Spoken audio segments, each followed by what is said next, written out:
Apa kabar pemirsa semua? Semoga Anda saat ini sedang dalam kondisi sehat dan senang. Dan bagi yang lagi sakit, lagi sedih, semoga kalian segera sehat dan bahagia. Sekarang Bang BP akan menemani Anda sekalian sambil mengisahkan kisah film berkelas yang seru dan menegangkan berjudul Underwater yang dirilis tahun 2020 kemarin. Film ini berkisah tentang perjalanan mencekam penuh misteri para kru pengeboran bawah laut yang sangat dalam. Ketika kemudian tiba-tiba terjadi gempa bumi hebat, mereka terpaksa harus bertahan hidup 11 km di bawah permukaan laut. Oke, sebelum kita lanjut dan menuntaskan kisahnya, jangan lupa untuk subscribe channel ini agar bisa semakin maju dan semakin berkembang guys. Mohon perhatian Anda. Pintu teater 1 telah dibuka. Para penonton yang telah memiliki karcis dipersilahkan memasuki ruangan teater.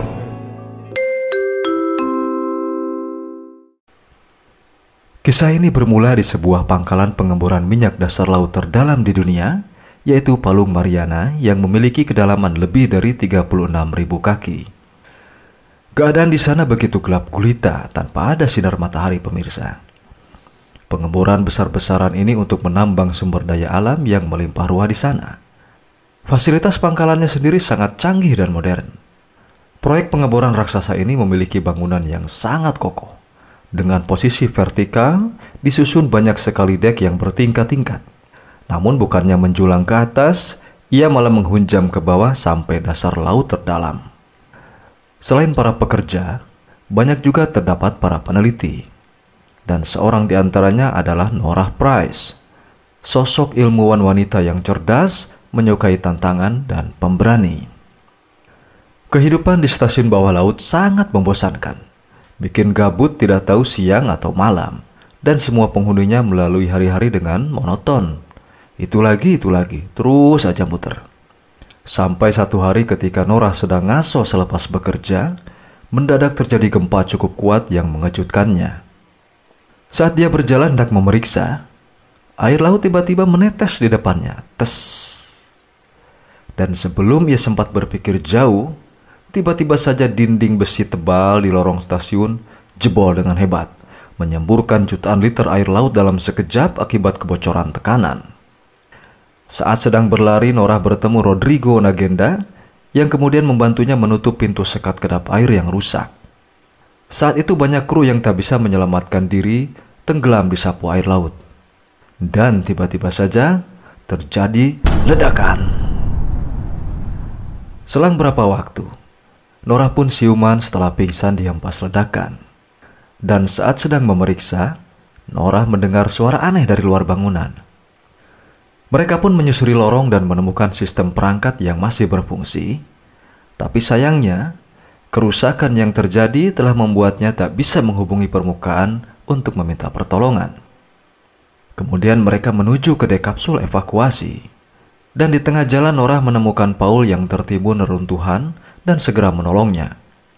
Mereka bertiga kemudian berhasil sampai ke tujuan. Namun terkejut melihat dek sangat porak-poranda dan kapsul evakuasi sudah tak ada. Hanya ada sang kapten sedang duduk bengong seorang diri karena pintu dek kapsul macet terkunci. Tapi Norah yang seorang pakar teknis berhasil membukanya dari luar. Kapten kemudian mengirimnya ke ruang kendali. Dan ternyata di sana sudah ada rekannya Emily dan Liam. Ledakan hebat juga masih belum berhenti mengguncang tempat mereka. Setelah memastikan stasiun Kepler tidak stabil karena rusak parah dan bisa meledak sebentar lagi, Kapten pun akhirnya memutuskan untuk pergi ke stasiun pengeboran Rubak yang berjarak 2 mil dengan berjalan kaki karena kapal selam yang ada turut mengalami kerusakan. Akhirnya setelah bersiap dan memakai pakaian pelindung semi robot yang canggih, grup kecil itu pun segera bergerak ke tujuan dengan dagdikduk penuh ketegangan. Meski sebelumnya Emily sempat ragu dan takut karena membayangkan beratnya perjalanan yang akan dilewati. Di saat sedang turun ke dasar laut menggunakan lift khusus, mendadak kaca helm Nagenda retak karena kuatnya tekanan bawah laut. Dan tak lama kemudian hal terburuk pun terjadi. Dahsyatnya tekanan laut meletuskan tubuh Nagenda dalam sekejap. Semuanya shock. Dan setelah melewati shock yang mengerikan, seluruh personel melanjutkan turun ke dasar laut. Dan mereka mendapati ada sinyal konstan di radar yang berada di dek bawah. Kapten menduga ada penyintas dan memerintahkan Paul dan Liam untuk keluar memeriksanya. Meskipun awalnya agak ogah-ogahan, si Paul pun akhirnya menuruti perintah. Setelah kru di dalam lift menyalakan semua kamera yang ada, mereka berdua segera keluar untuk mencari tahu. Dan keadaan di luar berantakan akibat guncangan hebat tadi. Lantas sekonyong-konyong mereka menemukan benda yang aneh seperti lendir yang menyerupai ganggang, menyelimuti baju pelindung tanpa orang di dalamnya. Dekat darinya ada sesosok jasad dengan kondisi yang juga aneh. Dan saat diperiksa, tiba-tiba saja sesuatu keluar melesat dari jasad itu, menerjang ke helm mereka dengan sangat cepat. Untung saja Liam dengan sigap mampu menembaknya dengan tepat. Dan setelah diperiksa, semua personil menjadi kebingungan. Karena ternyata wujud makhluk itu sangat aneh sekali. Ya seperti jenglot bawah laut barangkali. Lift juga tiba-tiba saja terguncang dan listrik pun mati. Di bawah penerangan lampu senter mereka dikejutkan dengan suara sesuatu yang menggerayangi dan menggedor-gendor lift dari luar. Semuanya tegang menahan napas. Apa gerangan yang ada di luar sana? Dan sesosok makhluk misterius berusaha memecahkan kaca lift dengan keras. Bersamaan dengan itu, stasiun Kepler yang mereka tinggalkan di atas meledak hebat dan menyebabkan tali terputus hingga lift terjun bebas ke dasar laut dalam. Tidak ada pilihan bagi grup itu selain secepatnya melompat sebelum menghantam dasar laut dan hancur berkeping. Mereka semua berhasil keluar hanya beberapa detik sebelum lift menghunjam tanah. Dan semua orang berlari sekencang-kencangnya menjauhi pondasi bangunan, menghindari reruntuhan stasiun Kepler yang jatuh bertubi-tubi tiada henti. Sayangnya di saat itulah Liam tertimpa reruntuhan besar di badannya, sehingga dia cedera parah dan tak mampu berjalan. Dengan susah payah akhirnya mereka berhasil masuk ke dek dasar laut. Meski begitu, makhluk misterius yang tadi menyerang masih mengikuti dari luar. Tanda-tandanya begitu jelas. Untuk mencapai stasiun Rubak, mereka harus ke stasiun Midpoint terlebih dahulu, melalui lorong bawah laut sepanjang 1 mil menggunakan kereta kecil. Tapi di tengah jalan, rintangan kembali datang. Ada satu titik lorong yang dibanjiri air laut karena kebocoran, hingga kereta tak bisa lewat. Satu-satunya jalan yang ada untuk melewatinya, hanya dengan menyelam melewati celah yang sangat sempit. Dengan bahu-membahu satu persatu berhasil melintasinya. Namun naas ketika giliran Paul yang terakhir, talinya sempat menyangkut pada sesuatu. Meski akhirnya ia muncul juga dari air. Paul memberitahu rekan-rekannya yang lain bahwa di belakangnya ada sesuatu semacam Slenderman, makhluk yang mengerikan sejenis wewe gombel kalau di level lokal kita. Awalnya Paul dikira sedang guyon, sampai mendadak ada yang menarik Paul dengan sangat kuat ke dalam air. Sadar dirinya takkan tertolong, Paul malah sempat-sempatnya nitipin boneka kesayangannya untuk diselamatkan. Dan makhluk itu menarik Paul hidup-hidup dengan kuat dari baju pelindungnya. Setelah ngacir dari lokasi terbunuhnya Paul, mereka sampai juga di stasiun Midway. Semua anggota yang selamat masih shock dengan kematian Paul yang mengerikan. Sedang kondisi stasiun sendiri rusak parah. Bahkan bor raksasa seberat 6.000 ton sebesar gedung ditemukan telah terkoyak. Dengan keadaan stasiun yang telah sangat rapuh, Kapten pun memutuskan mereka tak bisa berdiam lama di sana. Setelah memperbaiki saringan oksigen Liam yang rusak, mereka yang kini berempat meneruskan perjalanan menuju stasiun Rubak dengan berjalan kaki menyusuri dasar laut. Di tengah jalan Nora merasa ada yang mengikuti mereka. Ia pun memeriksa keadaan sekeliling dengan cermat, dan betul saja, ia mendapati adanya tanda-tanda pergerakan aneh. Maka untuk memastikan, Kapten meminta semua personil mematikan lampu dan tidak bergerak, dan meminta semua orang menyalakan inframerah. Tanpa diduga sedikit pun, makhluk itu dengan sangat cepat menculik Liam yang terluka. Nora dan Kapten mengejarnya dan berhasil menariknya keluar dari sebuah lubang kecil. Namun Kapten Lucien bersikeras untuk mengambil senjata Liam yang tertinggal di lubang tersebut. Dan monster dengan cepat menyambar Kapten dan menyeretnya dengan sangat kuat. Nora yang badannya terikat tali ke Kapten ikut terbawa. Monster itu menarik mereka seperti membawa kerupuk saja, hingga Kapten dan Nora nyangkut menabrak reruntuhan yang melayang.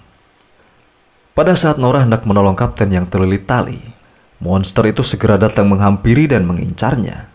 Gerakannya sangat cepat dan punya 2 tangan dan 2 kaki menyerupai manusia. Tanpa bertegur sapa dan basa-basi, monster itu langsung menerkam Nora untuk memakannya. Beruntunglah ia memakai baju pelindung. Kalau tidak pasti sudah jadi bubur sumsum. Melihat hal itu, Kapten dengan sekuat tenaga melawan dan menyerangnya. Monster itu pun kabur sambil merenggut Kapten. Demikian pula Nora, ia ikut terbawa karena terikat tali. Monster itu membawa mereka naik ke atas secepat kilat. Dan perubahan tekanan air secara drastis membuat baju pelindung tak mampu menahan. Kapten meminta Nora memutuskan tali agar tak ikut terseret, tapi tak digubrisnya. Akhirnya demi menyelamatkan Nora, Kapten melepaskan tali untuk melepaskannya. Sejurus kemudian, ia pun meledak pecah akibat tekanan. Akhirnya Nora terjatuh di dekat pintu masuk stasiun Rubak, dan ia sempat disapa akrab oleh seekor gurita raksasa yang memang mangkal di sana. Tak lama sampai jugalah ia di tujuan utama, dan yang pertama ia lakukan adalah menyalakan daya listrik. Setelah tadi hampir kehilangan tenaga dan nyawa, kini ia pun bisa beristirahat sejenak, menarik nafas. Tapi ia segera sadar Emily dan Liam masih berada di luar sana. Maka Nora bergegas untuk mencari dan menolong mereka. Setelah menyusuri dasar laut, suara Emily samar-samar tertangkap lewat radio oleh Nora. Emily ditemukan dalam keadaan depresi dan masih bersama Liam yang tak sadarkan diri. Setelah ditenangkan, Emily pun diajak Nora ke stasiun Rubak sambil bersama-sama menarik Liam. Dengan terseok-seok letih, sampai juga mereka di sana. Dan sewaktu melihat apa yang ada di depan matanya, Nora kaget setengah mati. Stasiun itu ternyata telah berubah menjadi sarang monster laut. Ribuan monster bergelantungan tertidur di atas mereka. Mereka pun harus bergerak dengan sangat hati-hati agar tidak menyenggol dan membangunkan ribuan monster mengerikan itu. Tapi seekor monster tiba-tiba saja menangkap Nora dari atas dan berusaha memakannya. Ia pun tak tinggal diam, berjuang bertaruh nyawa sekuat mungkin melawan monster itu. Ia sadar takkan bisa menang jika mengandalkan tenaga, karena kekuatan monster itu sebanding dengan tenaga puluhan manusia. Maka ketika mulut monster menelannya hidup-hidup, Nora menembakkan pistol suar yang dibawanya ke dalam perut makhluk itu. Dalam sekejap tubuh monster itu pun tumbang dan mati. Namun akibat kegaduhan pertarungan hidup dan matinya, monster-monster yang lain jadi terbangun. Mereka melihat padanya untuk mengeroyok. Ketika Nora bersiap menghadapi segalanya dengan peluru terakhir, tiba-tiba saja ribuan monster itu terdiam dan bergerak sekaligus ke atas hingga lenyap. Di saat inilah, Nora menyaksikan pemandangan yang mengerikan, yang tak pernah terbayangkan seumur hidupnya. Ia melihat bayangan yang teramat besar bergerak di depannya. Tanpa diduga, raksasa itu mendadak mengayunkan lengannya yang sebesar gedung untuk membunuhnya. Beruntunglah serangan itu masih meleset. Nora pun terbanting tak sadarkan diri. Lantas ia ditemukan dan diselamatkan oleh Emily. Ia sampai harus memecahkan kaca helm Nora yang macet agar tak kehabisan oksigen. Dengan kepayahan dan diincar amukan induk monster raksasa, mereka bertiga kemudian berhasil menemukan dek kapsul penyelamat. Sayangnya, setelah diperiksa satu persatu, tidak semua kapsul berfungsi. Dari 3 kapsul yang ada, hanya 2 saja yang berfungsi. Dengan sigap Nora mendahulukan Liam yang cedera untuk peluncuran evakuasi. Tapi kemudian Emily segera mengetahui bahwa kapsul yang berfungsi tinggal 1 lagi.